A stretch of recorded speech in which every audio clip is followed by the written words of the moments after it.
Hi, I'm Amy, a teacher from Wales. This is Alex, a doctor from Ukraine. We're full-time travelers and remote workers. This week, we're in Dublin, Ireland. We start out with a tour of Guinness, then a tour of the Dublin Castle, a tour of the jail, and also a tour of the city. We make time for traditional Irish food, a day trip to the Wicklow Mountains, a local comedy show, and a surprise visit from my sister at the portal to New York City. Join us for this week's adventure, and if you like it, please subscribe so you don't miss next week.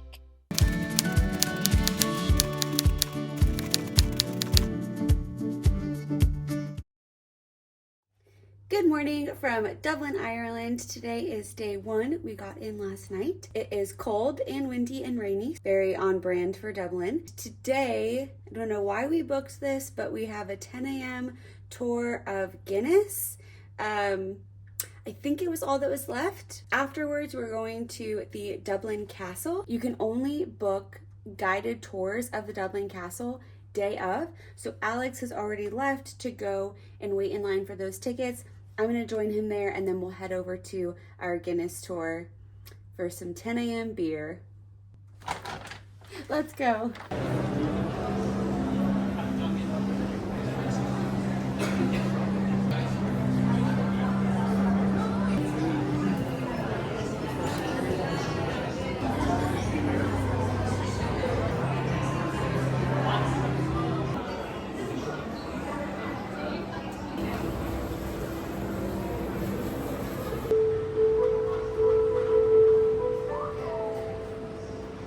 So we bought these tickets about 3 weeks ago. Visiting the Guinness Storehouse, apparently it was voted the leading tourist attraction in the world in 2023. Anyway, so it books out quite in advance. And then if you want any of the upgraded experiences, they book out even further and are a little bit harder to get. Now, if you go earlier in the day or later in the day, it's actually a little bit cheaper. So we actually had a 10:15 a.m. tour start. So that's what we did, was we got to the Guinness Storehouse at 10:15 a.m. They give you some tickets, then you walk through. They kind of walk you through the brewing process. Now, if you've ever done a brewery tour, you kind of know what the brewing process is. Here, however, they really go like above and beyond. They really try to like teach you like their brewing process and how specifically they do things. But they have some really cool installations. Our favorite one was the water one. The water one was amazing. You have these like droplets of water that come down and form words and pictures and stuff, which is, I've never seen that before. I don't know how they did that. That was really cool.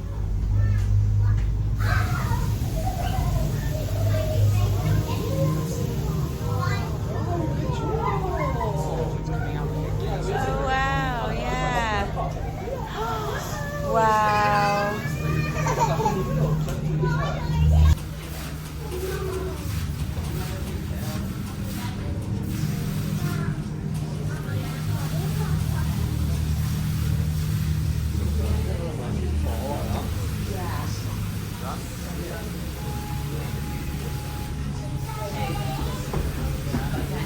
So if you didn't know, beer is made from 4 main ingredients, which is barley, hops, water, and yeast.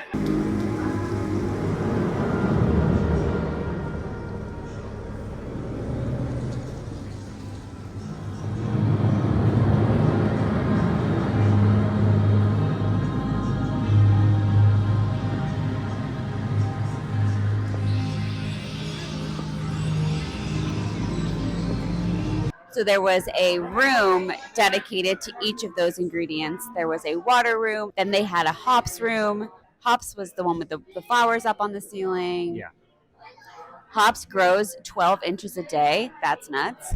They had a barley room where kind of just looked like you were in a field. They had pulled barley from the crops in a county that's in Ireland. I forget the name. Laos. Laos, yeah. And then they have a yeast room where they have all these bubbles on the wall.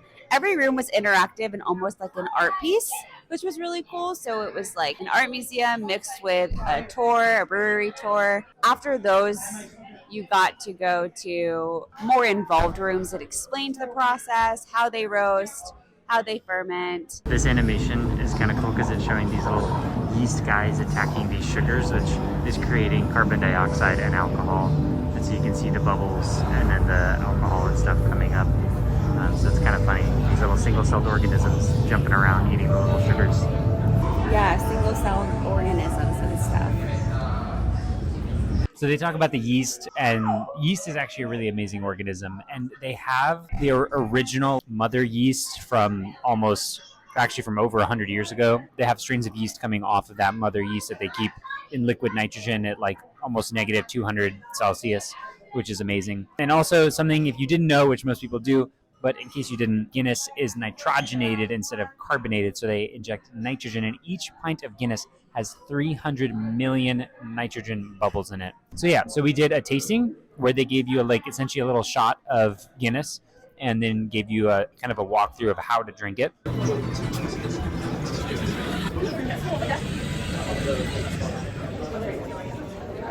And this sources all the sugar found in Guinness and what brings it its subtle sweetness.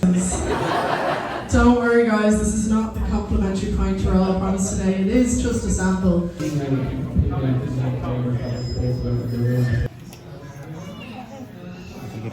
Perfect. The next step, so we have a bit of a rule when we drink the beer. 1, 2, 3. Sláinte, there you go. So you can finish off your little sample there, and you will get your full pint later on. You'll know exactly how to drink it. There's also a section on the tour where they showed you how coopers create the casks or the barrels. I thought that coopers made copper, but coopers make barrels, which actually are known as casks instead of barrels. So, Thanks.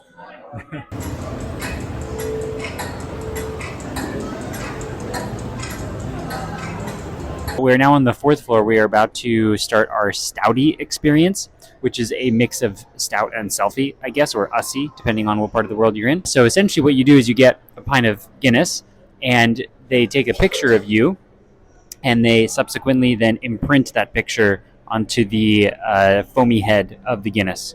And so you get like this cool beer with a picture of you and maybe your significant other, like I have one, onto the beer. So pretty excited about that. So they just took our photo in that photo booth right there. And then we're coming over here to get it printed. Pick which one is us.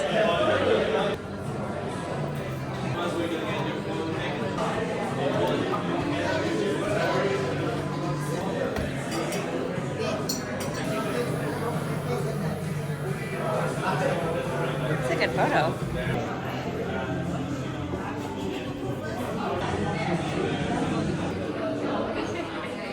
Cheers.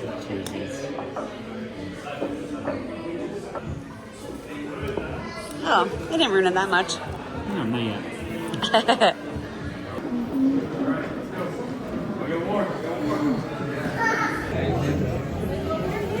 Gray skies.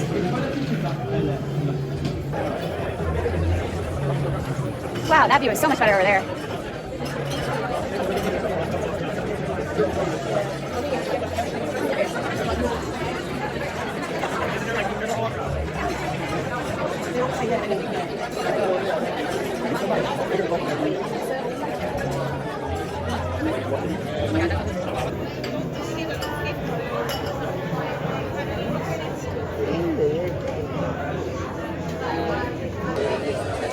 Alex got the lager instead of Guinness. I still make it, but Yeah. it's not the stout. We finished the Guinness tour. We grabbed some lunch, and now we are heading to the Dublin Castle for our tour at Guided tour, 3 o'clock. 3 o'clock. We gotta walk pretty fast.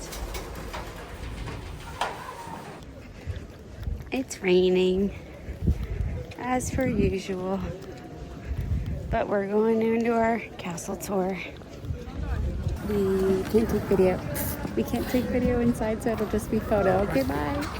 Now, we booked the guided tour of the Dublin Castle, and we definitely recommend this. You get to go to places that aren't usually open to the public, and this includes the Viking excavation and the Chapel Royal. Down in the excavation, we got to see where the city walls used to join the castle, as well as the Norman Powder Tower. Our tour guide told us stories of what was happening in history when all of this would have been built. Then we headed over to the chapel. Again, you're not allowed in here unless you've booked the guided tour. She explained the chapel is still used for various things, even movie sets, and the coolest part was all of the coat of arms across the windows and carved into the oak.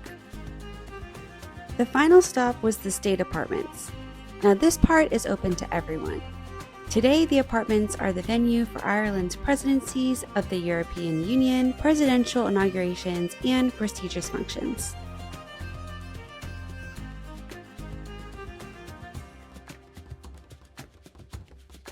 We ended the day walking home through various parts of the south side of the city, most notably the Temple Bar area. A lot of people will say this is a tourist trap, but our tour guide on day 2 explained that recently, thanks to some strategic city planning, it has been popular with locals as well. Good morning. Good morning. It's day I don't know what in Dublin, and we're going on a tour. Day 2.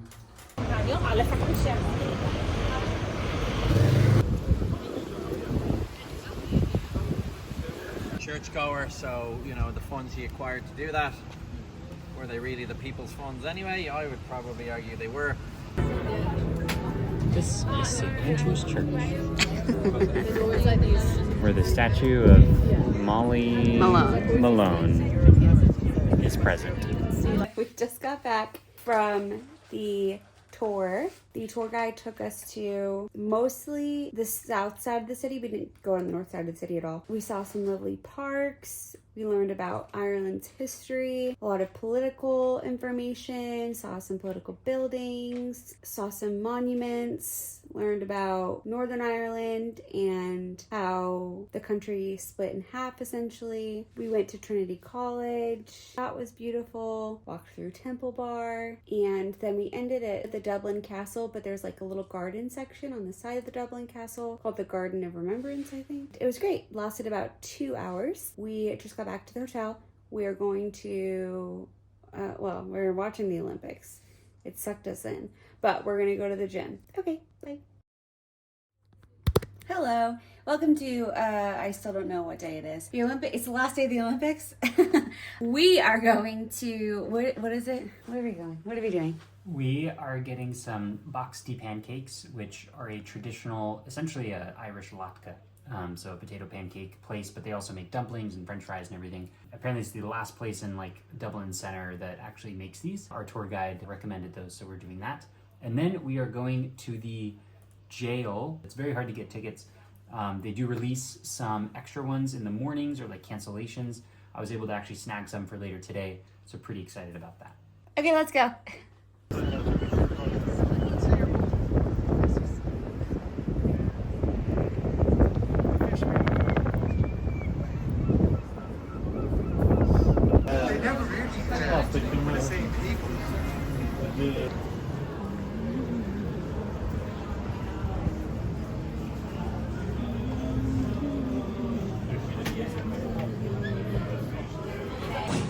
That's not from the factory and see if there's any different.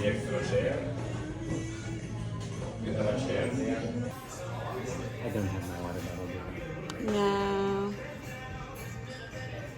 I filled it and everything.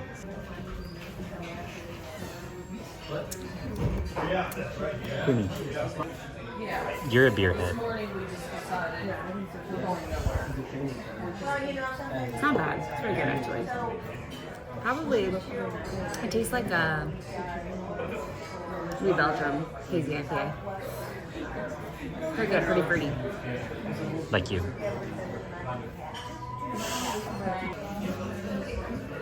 They're like little gnocchi.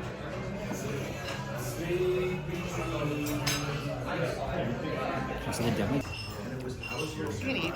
We lived in Canada for a while too, where it's supposed to be great healthcare show. No, it's not.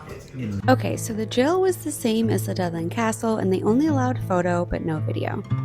You start the tour with some videos and photos explaining the stories of some of the prisoners held here years ago. Then they take you down to the cells and explain more of the history.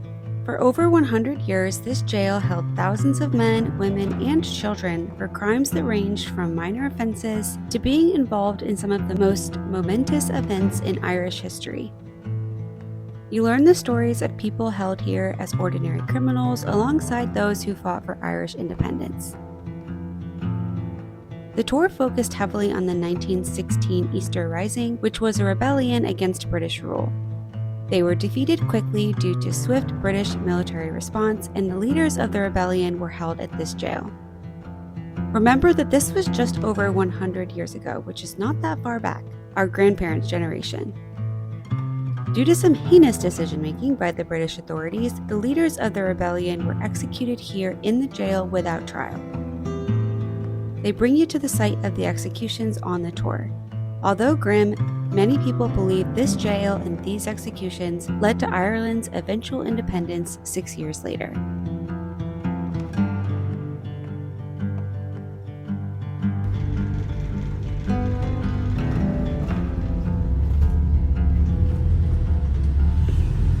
So we just finished up the jail and it was really cool. I really enjoyed that. There's a lot of Irish history in the jail. Arguably what set off the Irish Revolution was the execution of 14 rebellion leaders without trial at that jail. So it's very historic to the country and it was cool to walk through and interesting to learn about the history. Tomorrow we have an all-day excursion planned, so we will see you then. Good morning. We are going on a day tour of Wicklow today and Glendalough, I think it's called, National Park. We're outside the Paddy Wagon office and we are waiting for our bus to come. It should be here in 2 minutes, although there is some type of huge festival, celebration, something going on in the heart of Dublin today. I'm not sure what it is, but it is absolutely hectic. It's a Monday, but it is packed.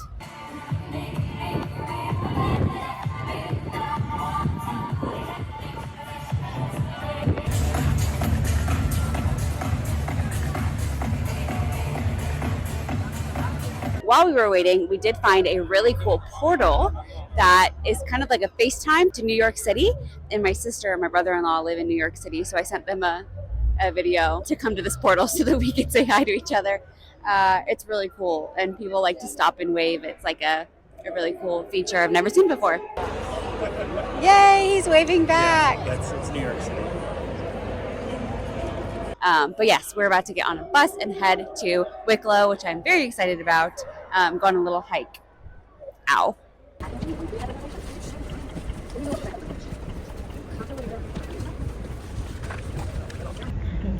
Our tour guide told us that this statue always has a seagull on his head, and he wasn't wrong. He said it before we even got to it. It's funny.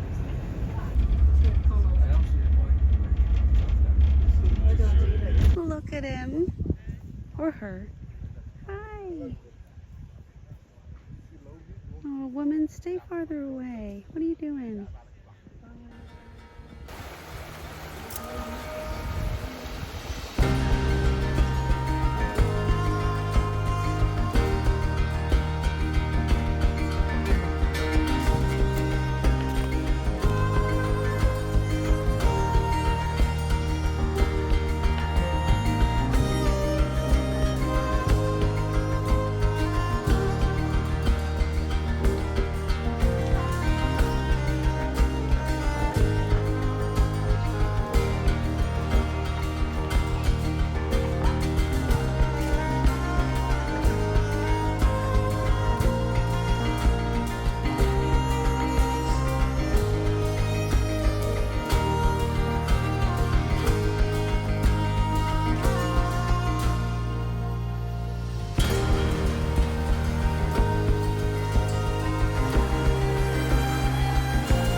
This one's the cutest on the left.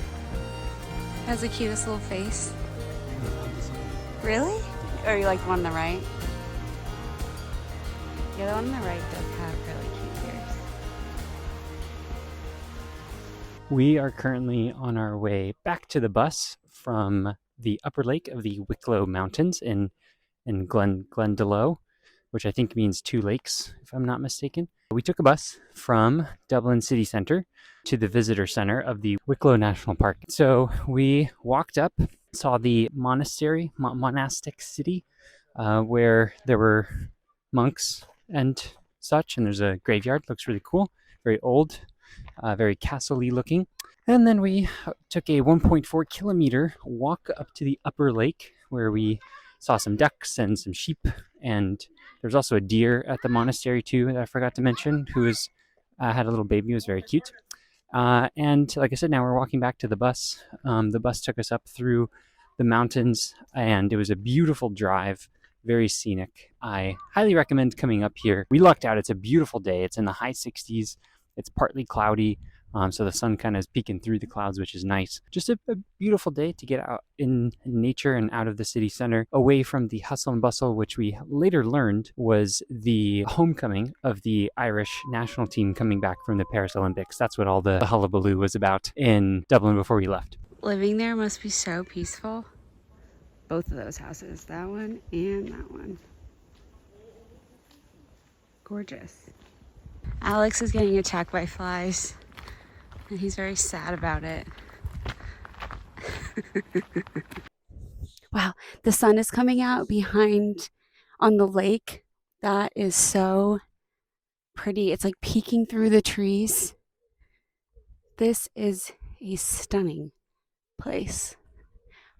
Highly recommend.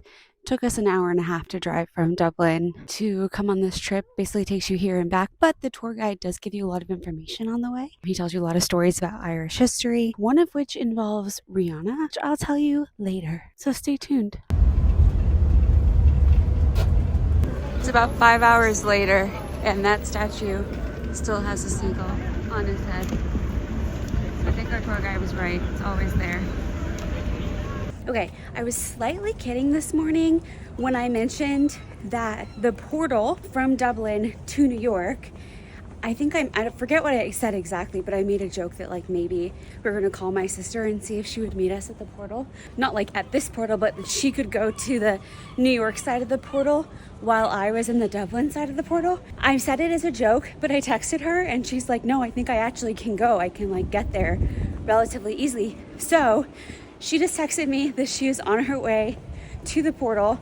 I am walking on my way to the Dublin one, and Alex is just finishing up dinner. I like ran out of the house, and hopefully I will get to see her in New York through the portal, and she will see me in Dublin. I'm so excited. There's a big crowd around the portal now, so it's gonna be a little embarrassing maybe, but let's go see if I can see my sister. Okay, I don't see Emma yet. I didn't realize earlier there are signs you can hold up that say, I think, welcome to Dublin and New York, you're looking well. That's so cute. Oh, Emma's calling me. 1 second. Okay, she's on her way. Let's see if we can find her. Oh, I see her. I see her.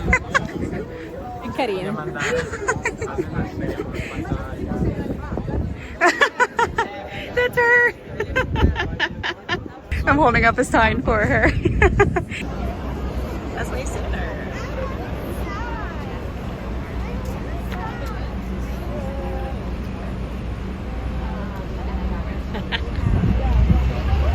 We have our own little portal and then another portal. Do you think I could get everyone to say hi to her? That's my sister! We're going to a comedy night right now. I'm very excited. One of our tour guides, forgot which one it was, said that the comedy scene in Ireland is very, very funny. So we're headed there now. I have not forgotten about Rihanna. I will tell you the Rihanna story, but later.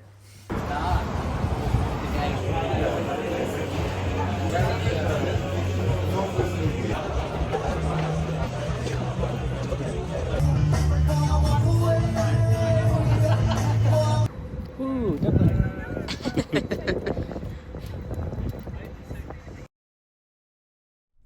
So it is our last day in Ireland, and we are taking the bus to the ferry. We're taking the ferry to go to Wales. And I told you I would tell you about Rihanna, and I'm a woman of my word. So all of our tour guides have explained the Irish potato famine. If you haven't heard about that, I would encourage you to go and look into it farther. But essentially it was not a fake famine, but it was a contrived famine because it was only for the poor people. Over 1 million Irish people died and another million fled. There were also people that were imprisoned for petty crimes, mostly trying to steal food because they were being starved to death. There was a man who was arrested for trying to steal food, and the prisons were full in Ireland, so they started sending people to other countries to work in prison camps. One of the countries that they sent people to was Barbados. So this man was arrested and he was sent to Barbados to work in a prison camp. That man was Rihanna's great-great-grandfather, and his last name was Fenty. That is the name of her makeup brand, Fenty. It's named after him, and that is how Rihanna has Irish heritage. There you go. There's your fun fact about Rihanna. This will be the end of the Ireland video. We hope you enjoyed. We hope that you will subscribe if you haven't already, and we hope you have a great day wherever you are. Bye. I saw 2023. Yeah, 2023. And no, it's mine. ASMR. Nature ASMR. Crunch, crunch. Ew, what was wet there? My hand. No. Oh, no, please don't. Maybe we'll put it right here. I don't know. I don't know if I will. Right here. I don't know. Maybe up here. I don't know if I'll We'll do see. that. Somewhere.